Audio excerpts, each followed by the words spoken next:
బ్రహ్మంగారు చెప్పిన కాలజ్ఞానం ప్రకారం ఎన్నో చిత్ర విచిత్రాలు జరుగుతాయి. ప్రపంచంలో జనాభా విపరీతంగా పెరిగిపోతుంది. చిత్ర విచిత్రమైన యంత్రాలు వస్తాయి. వాటికి చావు పుట్టుక అనేది ఉండదు. ఒక భయంకరమైన రోగం వచ్చి ప్రపంచం మొత్తం వ్యాపిస్తుంది.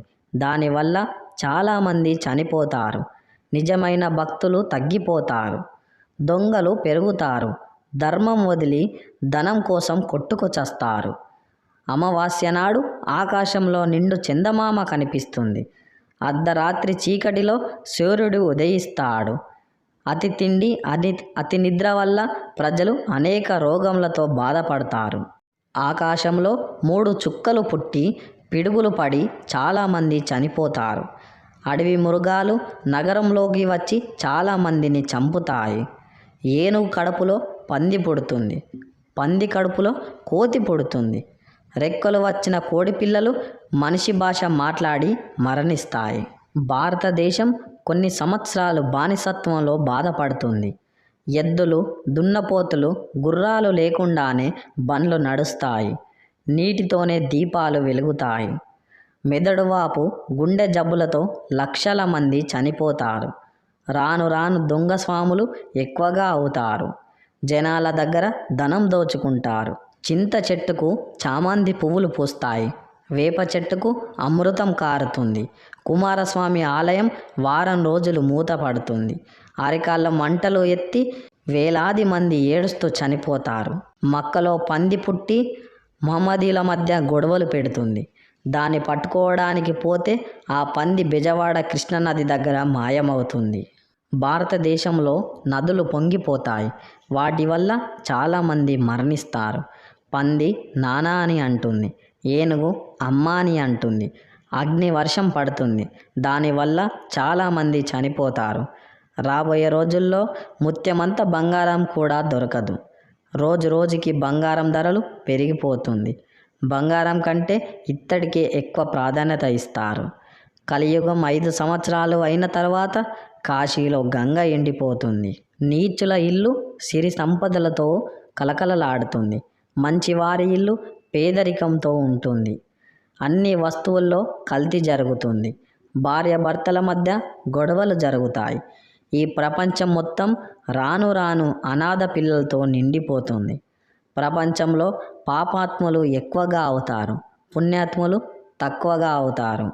ఆకాశంలో 2 బంగారు హంసలు పుట్టి ఊరు వాడ తిరుగుతాయి. వాటిని పట్టుకోవడానికి వెళ్ళిన వారు మరణిస్తారు. తిరుమల సంపాదను 6 మంది దొంగలు దోచుకుంటారు. 4 రోజులు గుడి మూతపడుతుంది. శ్రీశైలంపై పెద్ద అగ్నివర్షం కురుస్తుంది. దాన్ని చూసిన నంది రంకె వేస్తుంది. ఈ రంకె విన్న ఎంతోమంది మరణిస్తారు. కొన్ని ఆలయాలు పూజలు లేక మూతపడతాయి. 12 రోజులు గోదావరి నదిలో చుక్క నీరు కూడా ఉండదు. 13వ రోజున పెద్ద వరదలు వస్తాయి. కరోనా లాంటి వ్యాధులు మరెన్నో వస్తాయి.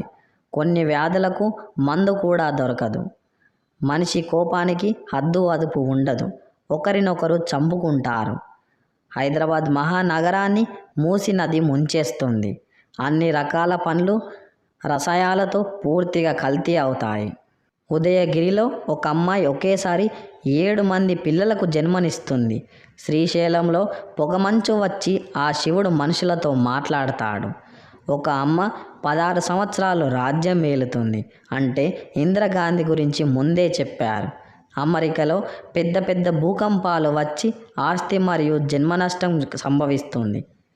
తెర మీద మనం చూసిన నటులు అధికారంలోకి వస్తారు. కోచర్ల కోట అనే గ్రామంలో కోడి మనుషులతో మాట్లాడుతుంది. శ్రీగిరి ఆలయంలోకి పట్టపగలే ముసళ్ళు వస్తాయి. 6 సంవత్సరాల పాప ఒక బాబకి జన్మనిస్తుంది. నెల్లూరు నగరానికి పెద్ద ముప్పు వస్తుంది. కృష్ణ గోదావరి నదిలో రక్తం పారుతుంది.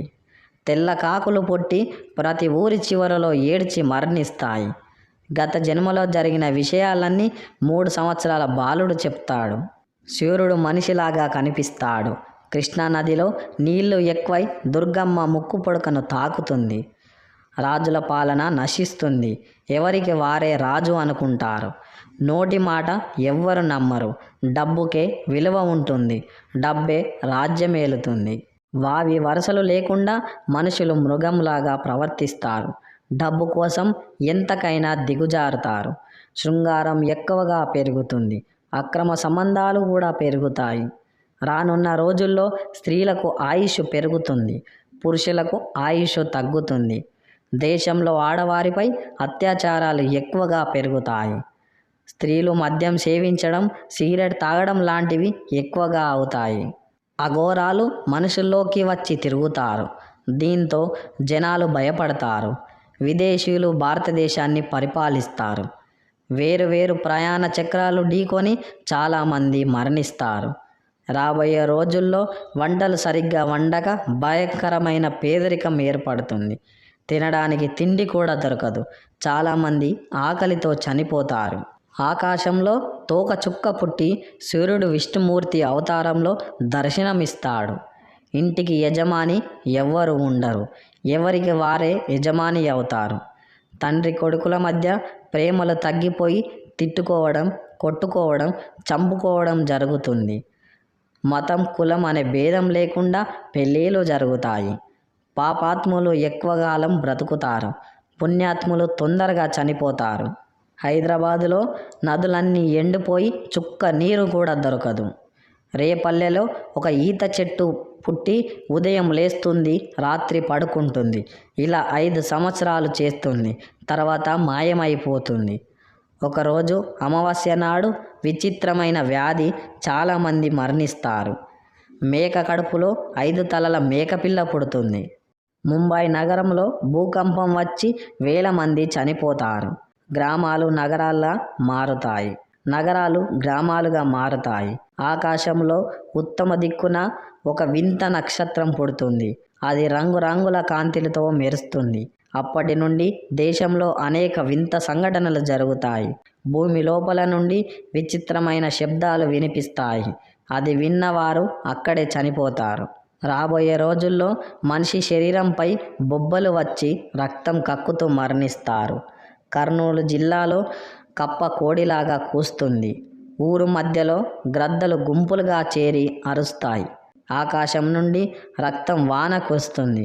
అది మనిషిపై పడితే తను చనిపోతాడు. పట్టపగలే దొంగలు ఊర్లో పడి సర్వం దోచుకుంటారు. తిరుమల గుడిలో తీవ్రమైన కల్తీ జరుగుతుంది. అలాగే స్వామివారి కుడి భుజం అదురుతుంది. కంచి కామాక్షమ్మ కంట్లో నుండి నీరు కారుతుంది. మధుర మీనాక్షి కామాక్షితో మాట్లాడుతుంది. శ్రీశైల మల్లన్న స్వామి శ్రీశైలాన్ని విడిచి వింధ్య పర్వతాలకు వెళ్తాడు. రోజుకి సూర్యుని కాంతి భూమిపై ఎక్కువగా పడుతుంది. ప్రపంచంలో ప్రతి గుడిలో అపచారాలు ఎక్కువగా పెరుగుతాయి. భూమి పగిలిపోయి అందులో నుండి భయంకరమైన జీవులు బయటకు వచ్చి మనుషులను చంపుకు తింటాయి. భక్తుల సొమ్ములతో నాయకులు జల్సాలు చేస్తారు. రాయదుర్గంలో రామచిలుక వీర ధర్మాలను చెబుతుంది. ఈ వీడియో గనక మీకు నచ్చినట్లయితే ప్లీజ్ లైక్ చేసి మీ ఫ్రెండ్స్కి షేర్ చేయండి.